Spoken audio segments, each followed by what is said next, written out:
berkaitan dengan tazkiyatun nufus. Jadi tazkiyatun nufus ini sangat penting sekali karena ini merupakan salah satu proyeknya Allah ya, menurunkan Nabiullah Muhammad SAW agar kita memiliki hati yang bisa membimbing ya, kepada jannah. Karena Allah SWT berfirman, yauma la yanfa'u malun wala banuna illa man atallaha biqalbin salim. Jadi pada hari di mana anak dan harta sudah tidak ada fungsinya lagi, tidak ada manfaatnya lagi ya, kecuali dia menghadap Allah itu dengan hati yang salim, hati yang bersih.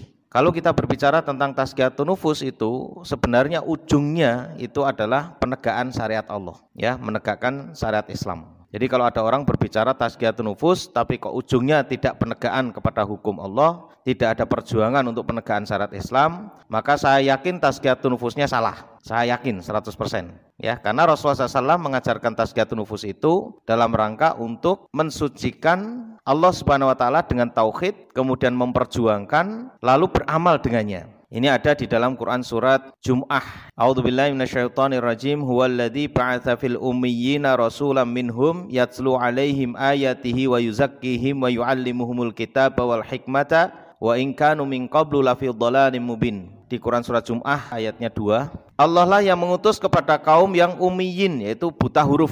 Buta huruf itu artinya tidak bisa membaca, tidak bisa nulis. Karena kalau Nabi itu bisa membaca, bisa nulis, orang akan menyangka ini buatan Nabi. Ya, jadi apa yang diturunkan dari Allah SWT berupa wahyu itu dianggap Nabi yang bikin. Ini diantara hikmah. Kaumnya sudah buta huruf, ummiyin, Rasulnya juga ummi. Rasul membacakan ayat-ayatnya kepada mereka. Jadi tugasnya yang pertama membacakan ayat-ayatnya. Ayat ada dua, ayat kauliyah firman Allah, yang kedua ayat kauniyah. Kauniyah itu apa? Kejadian alam. Sehingga dijelaskan nanti di situ bagaimana ayat kauliyah itu senantiasa selaras dengan kauniyah. Misal begini contoh ya. Ayat kauliyahnya adalah bahwa anak disuruh taat kepada orang tua, perintah ya kan.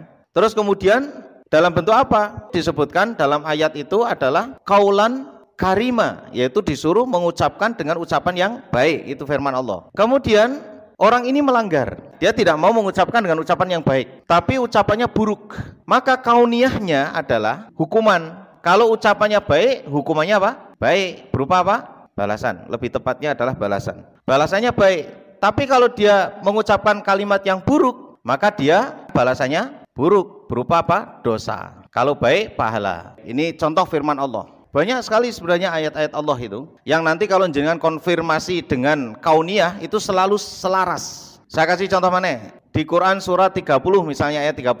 Fitratallahi lati fataran nasa 'alaiha. Fitrahnya Allah itu ketika menciptakan manusia adalah apa fitrahnya? Tauhid. Ketika seorang keluar dari tauhid, maknanya dia sudah keluar dari fitrahnya.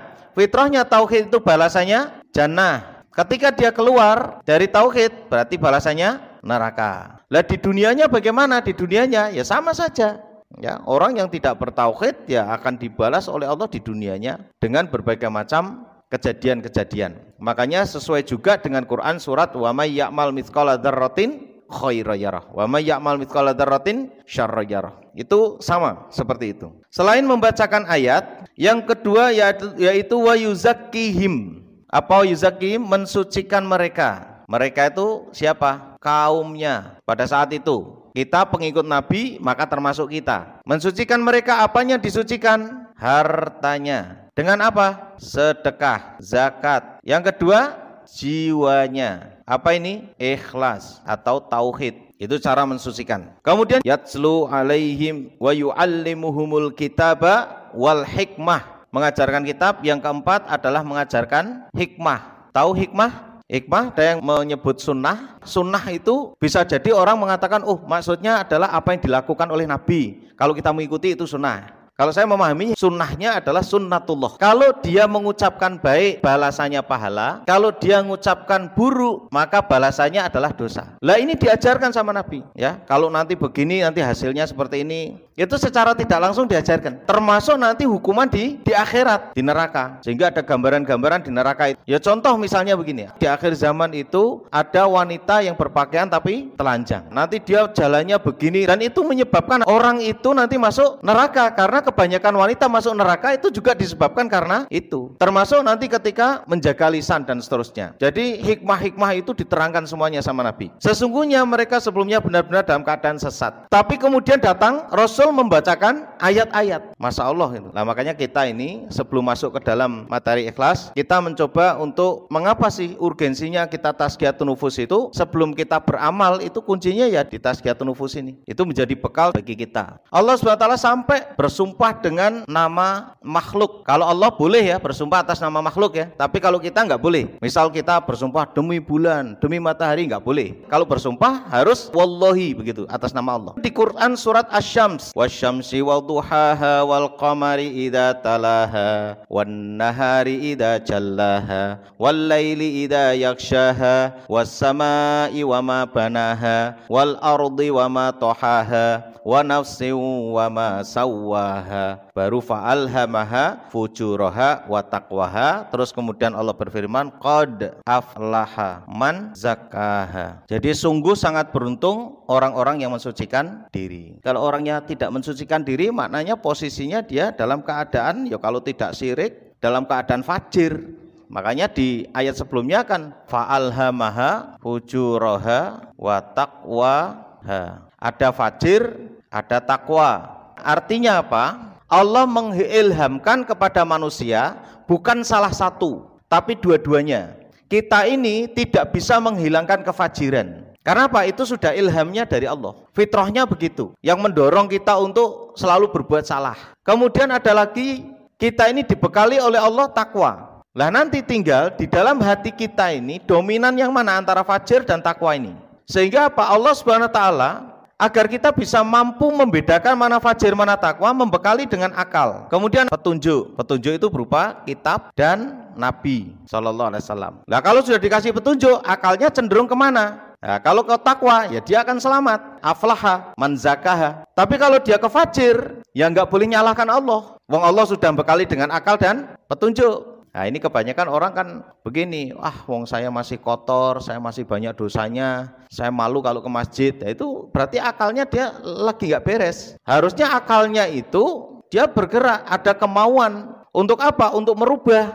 Karena kalau tidak mau merubah, Allah pun tidak akan merubah. Allah justru akan membiarkan dia dalam keadaan sesat. Kenapa? Karena keinginan dia sendiri. Karena di Quran surat 13 ya, ayat 28, sesungguhnya Allah tidak akan merubah satu kaum sampai kaum itu mau berubah. Berarti kuncinya siapa? Manusianya. Sama orang berdoa. Allah hanya mau mengampuni orang yang meminta ampun. Yang tidak mau minta ampun tidak akan diampuni. Makanya minta ampun itu diminta terus menerus. Doa juga sama. Jadi tergantung siapanya? Orangnya. Bukan terus kemudian terserah Allah lah, saya mau dirubah apa enggak, pokoknya yang penting aku tak turu aja. Enggak gitu. Tapi orang itu mau bergerak seperti itu. Hidayah sudah ditentukan kan?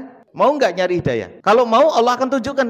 Jadi orang bisa sampai kepada takwa, kemudian sampai bisa qad aflaha man zakkaha, sampai akhirnya Allah memberikan keberuntungan bagi orang yang mensucikan diri. Itu bukan ujuk-ujuk dia kemudian mensucikan diri diberi oleh Allah, enggak, tapi ada usaha, ada taghyir di sini. Sesungguhnya Allah tidak merubah satu kaum sampai dia mau merubah sendiri. Berarti kunci takwa itu berkuasa atau fajir itu berkuasa atas dirinya, ya tergantung dirinya sendiri. Kalau dia membiarkan kefajirannya, maka akan dikuasai oleh kefajiran. Di Quran surat 29 Al-Ankabut ayat 69. Walladzina jahadu fina lanahdiyannahum subulana.